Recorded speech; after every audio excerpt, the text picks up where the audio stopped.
नमस्कार, मी गौरी मोरे. आरोग्यम धनसंपदामध्ये आपलं स्वागत करते. मंडळी, कॅन्सर हा शब्द जरी कानावर पडला तरी आपल्या सगळ्यांच्या मनात भीती निर्माण होते. कॅन्सरचं वाढतं प्रमाण लक्षात घेता केवळ व्यसनाधीन व्यक्ती नव्हेच तर कोणत्याही वयोगटातील व्यक्तीला कॅन्सर होताना सध्या पाहायला मिळतोय. अगदी लहान मुलांमध्येही कॅन्सरचं प्रमाण वाढताना दिसतंय. म्हणूनच या आजाराविषयी अनेक प्रश्न आपल्या मनात निर्माण होतात. कॅन्सरचे प्रकार नेमके कोणते, तो कोणत्या कारणांमुळे होतो, त्यावरतील उपचार पद्धती नेमकी काय, किंवा तो पूर्णतः बरा होतो का, असे अनेक प्रश्न तुम्हाला आणि मला देखील पडलेत.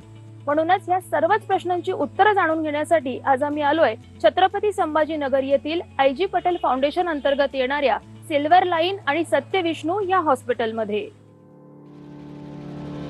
ज्ञानाने, मानाने आणि मनाने इतकं मोठं असावं की भाग्यवान या शब्दाचा अर्थ तुमच्याकडे पाहून समजेल, असं एक व्यक्तिमत्व म्हणजे छत्रपती संभाजीनगर येथील सुप्रसिद्ध आयुर्वेद आणि कॅन्सर तज्ज्ञ डॉक्टर आय.जी. पटेल.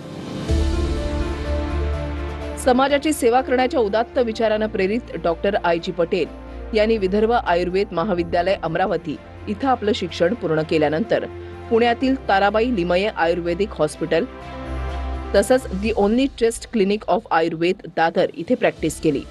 कॅन्सर सारख्या गंभीर आणि अत्यंत महागडी ट्रीटमेंट असणाऱ्या आजारावर सरकारी योजनेअंतर्गत आयुर्वेदातील इम्युनोथेरपीद्वारे वेदना विरहित आणि मोफत चिकित्सा करण्यात त्यांचा हातखंडा आहे. छत्रपती संभाजीनगर इथल्या सत्य विष्णू आणि सिल्वर लाईन या 2 हॉस्पिटल मार्फत आजवर असंख्य गोरगरीब कॅन्सरग्रस्तांवर चिकित्सा करून त्यांना जगण्याची नवी उमेद देणाऱ्या डॉक्टर आय.जी. पटेल यांच्या आजपर्यंतच्या कार्याला TV9 मराठीचा सलाम.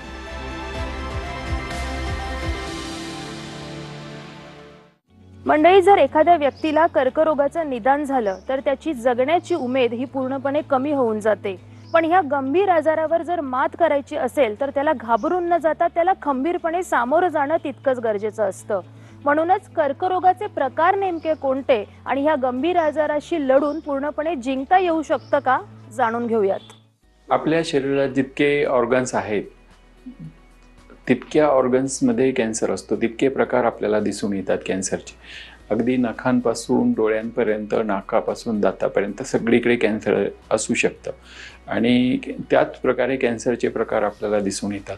आणि जसे आपले इंटरनल ऑर्गन्स आहेत, लंग्स, लिव्हर, किडनीज, तर प्रत्येक ठिकाणी आपल्याला कॅन्सर दिसून येते. Even if blood, lymph node, तिथे पण कॅन्सर. फक्त याचे टाईप्स असतात. हे टाईप्स सेल्सनुसार असतात. कुठल्या ऑर्गनमध्ये कॅन्सर झालेला आहे, त्याचा सेल टाईप काय आहे आणि त्याचा स्टेज काय आहे, याच्यावरनं त्याचं ट्रीटमेंट आपण डिसाईड करतो की त्यानुसार त्याला काय ट्रीटमेंट द्यायचं, कुठलं ट्रीटमेंट त्याला लागेल आणि कुठलं ट्रीटमेंटनी त्याला पूर्णपणे त्याचा कॅन्सर बरा करता येईल, आपल्याला हा विचार करतो आपण. तर यात पेशंट कुठल्याही ऑर्गनमध्ये, एका ऑर्गनमध्ये असेल तर तो फर्स्ट स्टेज असतं. दुसऱ्या 2 ऑर्गनमध्ये असला कॅन्सर तर second stage, third organ third stage. म्हणजे 3 ऑर्गनमध्ये असला तर अप्रॉक्सिमेटली थर्ड स्टेजचा कॅन्सर असतो. 3पेक्षा जास्त असेल ऑर्गनमध्ये, समजा की लिव्हरमध्ये कॅन्सर आहे आणि तो पसरलेला सगळीकडे पोटामध्ये, किडनीमध्ये वगैरे, तर तो 4th स्टेज कॅन्सर कन्सिडर केला जातो. बरेच वेळा प्रोस्टेट कॅन्सरमध्ये पूर्ण शरीरामध्ये, बोन्समध्ये वगैरे पसरला जातो, तर तो पण 4th स्टेज कॅन्सर आपल्याला दिसून येतो. तर अशा प्रकारचे कॅन्सरचे विविध प्रकार आहेत. आता प्रश्न असा येतो की कॅन्सर पूर्णपणे बरा होऊ शकतो का?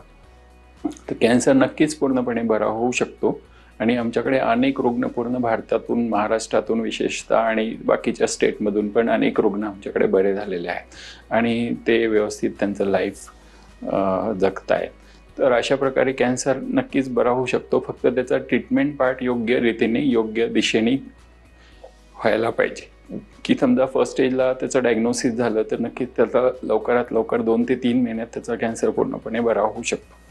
सेकंड स्टेजला आणखी वेळ लागतो, थर्ड स्टेजला आणखी वेळ आणि 4th स्टेजला बराच वेळ लागतो. तर अशा कुठल्याही स्टेजला कॅन्सर असला तर त्याला घाबरून न जाता आपण फेस करणं आवश्यक आहे. आणि कुठल्याही स्टेजला कॅन्सर असला तरी तो बरा होऊ शकतो, कारण आता ट्रीटमेंट पार्ट खूप डेव्हलप झालेले आहेत. सेल्युलर लेवलला सेल्युलर रिजनरेशन, परत ज्या बाकीच्या ट्रीटमेंट अवेलेबल आहेत, किमोथेरपी, रेडिएशन, इम्युनोथेरपी, सगळ्यांचा सपोर्ट घेऊन किंवा मग आपण असा प्रकारे त्याला विदाऊट साईड इफेक्ट म्हणजे कुठल्याही प्रकारचं हार्म न होता पेशंट, त्याचे जे नॉर्मल सेल आहे त्याला कुठलाही हार्म न होता त्याला आपण आयुर्वेदिक ट्रीटमेंट आणि ॲलोपॅथी ट्रीटमेंट याचं एक कॉम्बिनेशन थेरपी डेव्हलप केले की ज्याने पेशंटला त्रास न होता त्याचं सगळं ट्रीटमेंट आपण देऊ शकू. आमच्याकडे सगळे स्पेशालिस्ट अवेलेबल आहेत, किमोथेरपीचे आहेत, रेडिएशनचे आहेत, सर्जरीचे आहेत, सगळ्या प्रकारचे थेरपीज आमच्याकडे अवेलेबल आहेत आणि त्या प्रकारे आम्ही त्या पेशंटला पूर्ण कॅन्सरपासून कसं त्याला पूर्णपणे बरं करता येईल कुठल्याही मार्गाने. समजा इन केस त्या पेशंटला सर्जरीची आवश्यकता आहे तर सर्जरी त्याला इंडिकेटेड आहे तर आम्ही सर्जरी ॲडवाईस करतो आणि सर्जनकडनं सर्जरी करून मग त्याला आयुर्वेदिक ट्रीटमेंटसोबत बाकीच्या ट्रीटमेंट पण अवेलेबल करून देतो की जेणेकरून त्याचं कुठलाही साईड इफेक्ट न होता त्याच्या शरीरावर त्याचं ट्रीटमेंट कम्प्लिटली त्याला कॅन्सरपासून आपल्याला मुक्त करता येईल. आय.जी. पटेल फाउंडेशनच्या सत्य विष्णू आणि सिल्वर लाईन ह्या हॉस्पिटलने अनेक गरजू गरीब तसेच कर्करोगाशी झुंज देत असताना हतबल झालेल्या रुग्णांना पूर्णतः बरे केले आहे. तर ह्या हॉस्पिटलची आणि येथील उपचार पद्धतीची वैशिष्ट्ये नेमकी कोणती जाणून घेऊयात. आमच्या हॉस्पिटलची जे वैशिष्ट्य आहेत त्या ट्रीटमेंट ज्या अवेलेबल करतो आम्ही की जेणेकरून सगळ्या एजच्या ग्रुपला आम्ही ट्रीटमेंट देऊ शकू. समजा लहान मुलांपासून तर 80-90 पर्यंत जे एज ग्रुप आहे किंवा 90+ पेशंट असतात तर बरेच हॉस्पिटलकडनं त्यांना रिजेक्ट केलं जातं की 90+ पेशंट आहे, कॅन्सरचा आहे तर नाही ट्रीटमेंट नाही देता येणार, किमोथेरपी रेडिएशन यांना सहन होणार नाही. तर आमच्या हॉस्पिटलचं असं वैशिष्ट्य आहे की आम्ही त्या 90+च्या हिशोबाने त्यांचं ट्रीटमेंट प्लॅन करून त्यांना 90+ला जे ट्रीटमेंट सुटेबल राहील तेव्हा त्यांना कुठल्याही साईड इफेक्ट न होता त्यांना जे काही ट्रीटमेंट आम्हाला देता येईल त्या प्रकारे आम्ही त्यांचे ट्रीटमेंट अवेलेबल करून देतो. आणि दुसरं वैशिष्ट्य म्हणजे की आमच्याकडे ज्या गव्हर्नमेंटच्या योजना आहेत की मुख्यमंत्री सहायता निधीतून आम्हाला बरेच पेशंटला त्याची मदत मिळते आणि जेणेकरून त्यांच्या ट्रीटमेंट ते फ्रीमध्ये आमच्याकडे अवेलेबल करून देतो. त्यांचे जे फंड्स असतात त्यांच्या सगळे रेकॉर्ड आम्ही ठेवतो की या पेशंटचा इतका फंड आलेला आणि त्यांना कुठे कुठे यूज केलेला आहे सगळं आमच्याकडे रेकॉर्ड असतात की त्या पेशंटला सुद्धा माहिती असतं की किती फंड माझा बाकी आहे आणि किती यूज झालेला.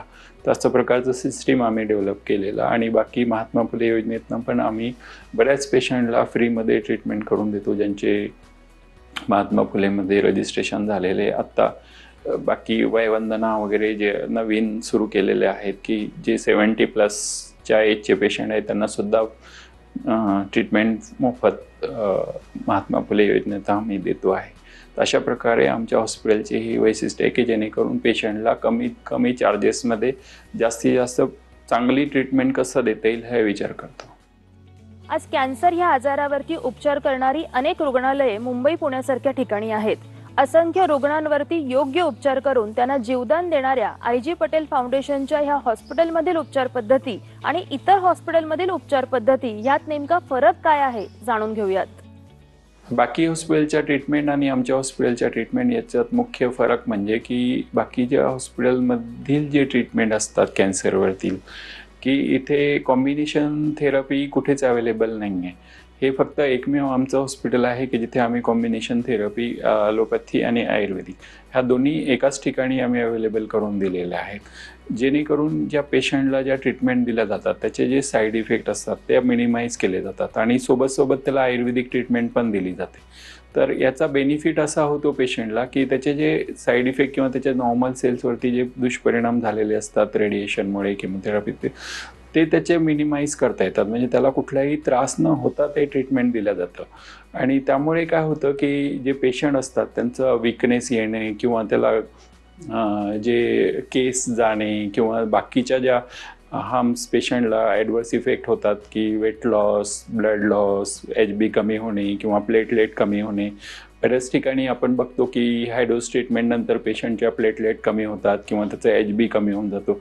तर तो भाग आमच्या हॉस्पिटलला आम्ही अगदी मिनिमाइज म्हणजे एखाद्या क्वचित 100मधल्या एखाद्या पेशंटला होत असेल पण अगदी मिनिमम प्रमाणात आमच्या हॉस्पिटलला तो भाग असतो कारण आम्ही त्याला जे बाकीच्या ट्रीटमेंट देतो कॉम्बिनेशनमध्ये तर त्यामुळे त्याचा HB प्लेटलेट्स या गोष्टी सतत मेजर करून आम्ही त्याच्यावरती पण लक्ष देऊन ते कसं त्याला नॉर्मल ठेवता येईल पूर्ण ट्रीटमेंट संपेपर्यंत, किंवा एखाद्या पेशंटला रेडिएशन सुरू असेल तर त्याला कसं आपल्याला मिनिमाइज करता येईल त्याचे जे जेवणाच्या, समजा ओरल कॅन्सरचा पेशंट असेल तर त्याला बरेच वेळा रेडिएशनने त्याचं जेवण बंद होऊन जातं किंवा त्याचा इंटेकस एकदम 0 होऊन जातो. तर अशा पेशंटला आपण कसं त्याचा विदाऊट साईड इफेक्ट त्याचे रेडिएशन पण मॅनेज करता येतील आणि त्याला बाकीचे ज्या गोष्टी आहेत रुटीन, त्याचं डाएटवरती काही परिणाम नाही होणार किंवा त्याचा इंटेक व्यवस्थित राहील, अशा प्रकारे आम्ही त्याला देतो की जेणेकरून त्याचा आजार पण बरा होईल आणि त्याला साईड इफेक्ट पण नाही होणार.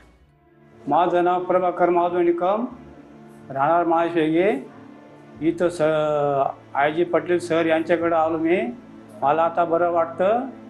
मी दुसऱ्याकडे हॉस्पिटलकडे गेलो होतो, तिथं मला काही बरं वाटलं नाही. आय.जी. पटेल सरकडे आलो मी, आता मला बरं वाटतं. त्यांचे आभारी. मंडळी, कर्करोगाचे निदान झालं की रुग्ण आणि त्याचे नातेवाईक पूर्णपणे कोलमडून जातात. अशातच या आजारावर होणारी ट्रीटमेंट ही प्रचंड महागडी असल्यामुळे बऱ्याचदा पेशंट्सला आर्थिक विवंचनेला सामोरं जावं लागतं. म्हणूनच आय.जी. पटेल फाउंडेशन अंतर्गत होणाऱ्या ट्रीटमेंटसाठी नेमका किती खर्च येतो जाणून घेऊयात. ट्रीटमेंट जी कॅन्सरची असते ही महागडी असते, पण आत्ता आमच्याकडे ज्या योजना उपलब्ध आहे, मुख्यमंत्री सहायता निधी प्लस महात्मा फुले योजना, वयवंदना वगैरे ज्या काही योजना आमच्याकडे अवेलेबल आहे, तर पेशंट सुरुवातीला आल्यानंतर त्यांना आम्ही सगळं त्याचं फायनान्शियल स्टेटस, की ते राशन आधार वगैरे त्यांचे आहेत का, किंवा मग त्यांना योजनेतून ट्रीटमेंट द्यायचं की त्यांना काही इन्शुरन्स असतील किंवा मग त्यांचे काही गव्हर्मेंट ऑफिसर असतील किंवा गव्हर्मेंटचे लोक असतील की पोलीस कर्मचारी वगैरे, तर त्यांना सुद्धा आमच्याकडे आम्ही रिएम्बर्समेंटसाठी जी काही मदत लागते तर ती पण करतो. आणि बाकी जे गरीब रुग्ण असतात, ज्यांचे राशन आधार वगैरे असतात, तर त्यांना तर शक्यतोवर फ्रीमध्येच ट्रीटमेंट दिली जाते. काही प्रमाणात त्यांना जर काही इंजेक्शन्स वगैरे लागले जे योजनेत नाही बसत, तर अशा प्रकारे त्यांना काही प्रमाणात खर्च येतो. पण अगदी खूप लाखांमध्ये वगैरे अशा प्रकारचे बिलं आमच्याकडे नसतात. आणि जितके मिनिमम चार्जेसमध्ये आम्हाला त्या पेशंटला ट्रीट करता येईल त्या प्रकारे आम्ही त्या पेशंटला ट्रीट करतो.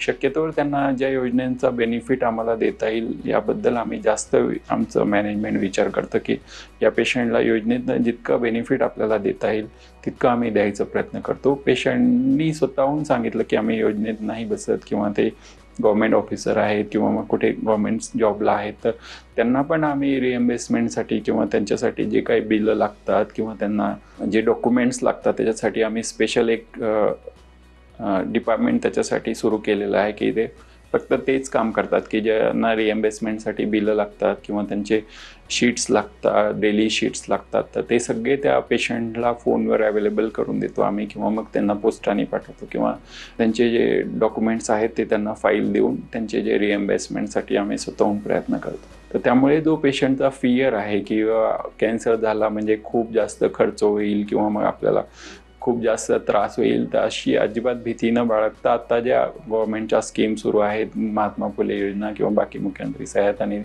याच्यातनं मदत घेऊन त्यांना जे ट्रीटमेंट आम्ही अवेलेबल करून देतो तर नक्कीच त्याचा फायदा बेनिफिट पेशंटला होतो आणि पेशंटची भीती ही नाहीशी होते. मी नसरीन वाईद शेख बोलते.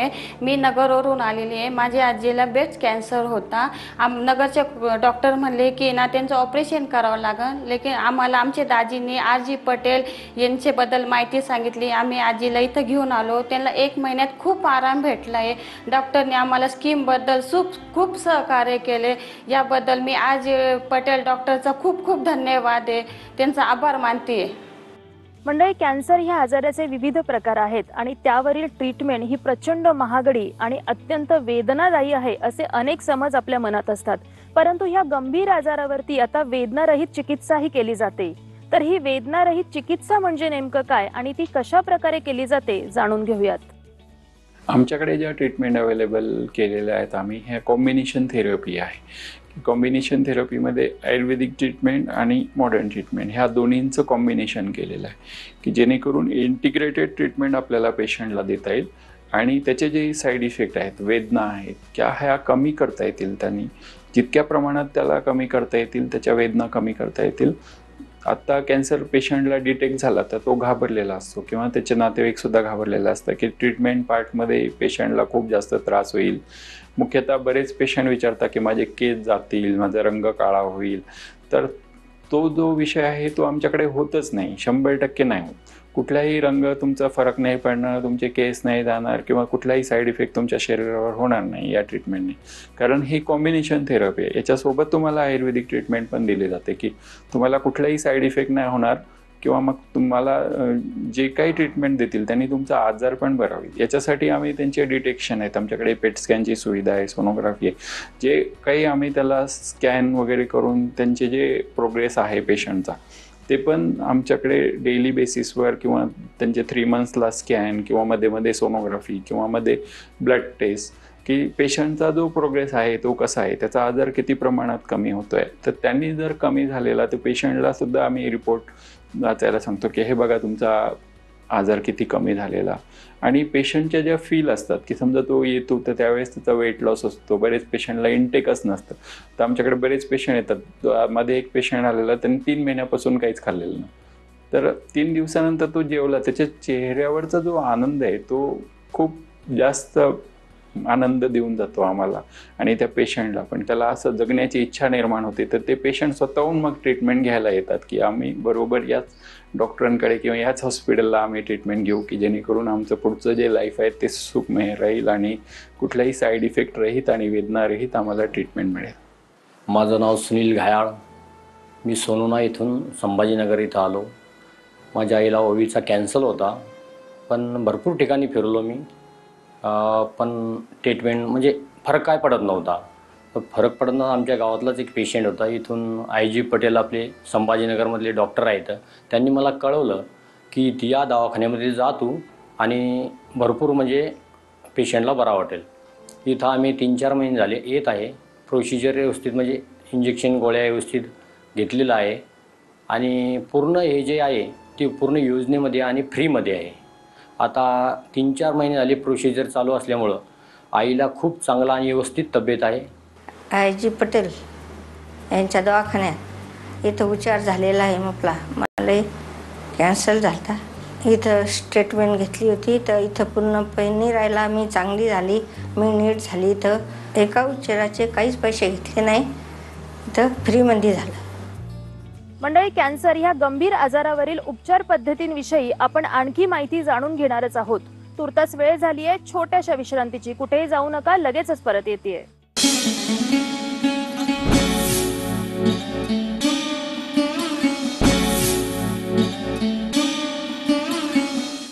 मंडळी, कॅन्सरचे जसे विविध प्रकार आहेत तसेच त्यावरील उपचार पद्धतीचेही विविध प्रकार आहेत. या ट्रीटमेंट दरम्यान रुग्णाची मानसिक आणि शारीरिक स्थिती फारशी नीट नसल्याने बऱ्याचदा रुग्णांना आणि त्याच्या नातेवाईकांना ट्रीटमेंट दरम्यान येणाऱ्या सुविधांच्या बाबतीत अनेक समस्यांना सामोरं जावं लागतं. म्हणूनच IG पटेल फाउंडेशन अंतर्गत येणाऱ्या सिल्वर लाईन आणि सत्यविष्णू या हॉस्पिटलमध्ये कॅन्सरग्रस्तांसाठी नेमक्या कोणत्या सुविधा आहेत जाणून घेऊयात. आमच्या हॉस्पिटलला आम्ही सगळ्या पेशंटला ज्या ज्या सुविधा लागतात त्या सगळ्या अवेलेबल करून दिलेल्या. मुख्य म्हणजे पेशंटला जे लागतात मेडिसिन्स, तर मेडिसिनसाठी आमच्याकडे 2 मेडिकल स्टोअर आहेत. ते 24 आवर्स आम्ही सर्व्हिस देतो त्याच्यात. आणि बाकी सगळ्याच मेडिसिन तिथे अवेलेबल असतात. इमर्जन्सीमध्ये एखादं मेडिसिन जर नसेल अवेलेबल तर आम्ही ते बाहेरून त्या पेशंटला अवेलेबल करून देतो की जेणेकरून पेशंट नवीन बाहेरगावचे असतात बरेच वेळा, तर त्यांना बाहेर फिरून ते औषधं शोधा वगैरे असा त्रास नको त्यांना, म्हणून आम्ही स्वतः अवेलेबल करून देतो ते पेशंटला. दुसरं आमच्या सुविधांमध्ये जे आहे ते पेशंटला मुख्यतः म्हणजे की जेवणाची सुविधा. तर जेवणाची सुविधा पण इथे आहे. महात्मा फुले योजनेतून फ्री जेवण मिळतं पेशंटसाठी. नातेवाईकांसाठी पण टिफिनची व्यवस्था आहे, जेवणाची व्यवस्था आहे. सगळ्या बरेच पेशंटला आम्ही रूम्स अवेलेबल करून देतो, जेव्हा नातेवाईक पण त्या रूममध्ये राहू शकतील अशी सुविधा करतो की जेणेकरून त्या नातेवाईकांना पण 2 किंवा 3 नातेवाईक आम्ही अलॉट करतो. मिनिमम 2 आणि मॅक्सिमम 3, त्याच्यापेक्षा जास्त आम्ही अलाव नाही करत पेशंटसोबत. ट्रीटमेंट पार्ट आहे ते पण त्यांना पेशंटला कुठे स्कॅन वगैरे, पॅथॉलॉजी लॅब वगैरे कुठे, तर ते पण आम्ही सगळ्या सुविधा इन हाऊस अवेलेबल केलेल्या आहेत. एक्सरे आहेत, पॅथॉलॉजी लॅब आहे, सोनोग्राफी आहे. तर या सगळ्या सुविधा आम्ही पेशंटला इन हाऊस अवेलेबल करून दिलेल्या आहेत की जेणेकरून पेशंटला काही त्रास नाही होणार आणि त्याला बाहेर इन केस इमर्जन्सीमध्ये काही लागलं तर आम्ही त्यांना अवेलेबल करून देतो सगळ्याच प्रकारच्या सुविधांमध्ये. मेरा नाम रुबीना अब्दुल समद शेख है. हम पिछले 5 साल से यह ट्रीटमेंट कर रहे. मेरे ससुर को प्रॉब्लम था प्रोस्टेट कैंसर का. हम यह इलाज चालू है, हमारा बहुत अच्छे से इलाज हो रहा है. उनकी तबीयत बहुत अच्छी है और कुछ भी बहुत ऐसा प्रॉब्लम नहीं आ रहा. उनको जो तकलीफ थी या कुछ भी नहीं है. एकदम आज उनकी उम्र 86 साल की है, फिर भी ऐसा नहीं कि उनको खाने की दिक्कत नहीं, कुछ नहीं. आपले से भी अच्छा घूमते फिरते रहते नाही क्या. मंडळी, कॅन्सरच्या स्टेजनुसार त्यावरील उपचार पद्धती अवलंबून असते, परंतु बऱ्याचदा रुग्णांना योग्य वेळी निदान न झाल्यामुळे आणि योग्य उपचार पद्धती न मिळाल्यामुळे हा आजार बळावतो. म्हणूनच आयजी पटेल फाउंडेशन अंतर्गत येणाऱ्या हॉस्पिटलमध्ये कॅन्सरच्या कोणत्या स्टेजला येणं गरजेचं आहे आणि कोणत्याही स्टेजला आल्यानंतर हा आजार पूर्णतः बरा होतो का याबद्दल जाणून घेऊयात. जे स्टेजेस असतात कॅन्सरचे त्यानुसार त्याचं ट्रीटमेंट असतं. अर्ली डिटेक्शन, जितक्या लवकर त्याचं डायग्नोसिस झालं, डिटेक्शन झालं, तितक्या लवकर त्याचं निदान होतं आणि निदान करून त्याची चिकित्सा. समजा ब्रेस्ट कॅन्सर आहे, ब्रेस्टमध्ये गाठ झाली, ती अर्ली डिटेक्ट झाली तर नक्कीच त्याला 1, 2 ते 3 महिन्यात तो कॅन्सर पूर्णपणे बरा होऊ शकतो. आणि बाकीच्या जे कॅन्सरमध्ये असतात की ते सेकंड स्टेजला, थर्ड स्टेजला, जितक्या स्टेजला ते डायग्नोस होईल तितका ते वेळ घेतात की जेणेकरून पण ते बरे होतातच. असं काही नाही की 4th स्टेजचा सुद्धा पेशंट रिवर्ट होऊ शकतो. आता याच्यात पेशंट टू पेशंट व्हेरिएशन असतात, पण 4th स्टेजचे पेशंट पण रिवर्ट होतात त्यांना जर योग्य प्रकारे ट्रीटमेंट दिला. आता बरेच वेळा काय होतं की 80+, 70+ पेशंट असतात तर बऱ्याच हॉस्पिटलमध्ये त्यांना रिजेक्शन मिळतं की आता 4th स्टेज आहे, आता याच्या पुढे जास्त यांना किमोथेरपी देता येणार नाही किंवा रेडिएशन देता येणार नाही, साईड इफेक्ट भरपूर होतील, प्लेटलेट कमी होतील वगैरे. अशा प्रकारच्या ज्या भीती असतात ट्रीटमेंटच्या ते आमच्या हॉस्पिटलला अजिबातच नाही आहे की या ट्रीटमेंटनी तुम्हाला कुठलाही साईड इफेक्ट होणार नाही आहे आणि त्याचं जे लाईफ असतं ते लाईफ स्पॅन पण वाढू शकतं आणि पेशंट पूर्णपणे बरा पण होऊ शकतो. आणि त्याचे जे रुटीन काम असतात तर आता अर्ली डिटेक्शनमध्ये जे पेशंटला आपण स्पीडली ट्रीटमेंट अवेलेबल करून देतो की जेणेकरून त्याचं लगेच कॅन्सर बरा होईल, तसंही 4th स्टेजच्या पेशंटला पण आम्ही वेगळ्या प्रकारचं ट्रीटमेंट देऊन त्याचं कॅन्सर कंट्रोल करून त्याला बरा करता येतं. मंडळी, कॅन्सर हा जरी गंभीर आजार असला तरी त्यावर योग्य ट्रीटमेंट घेऊन पूर्णतः मात करता येऊ शकते.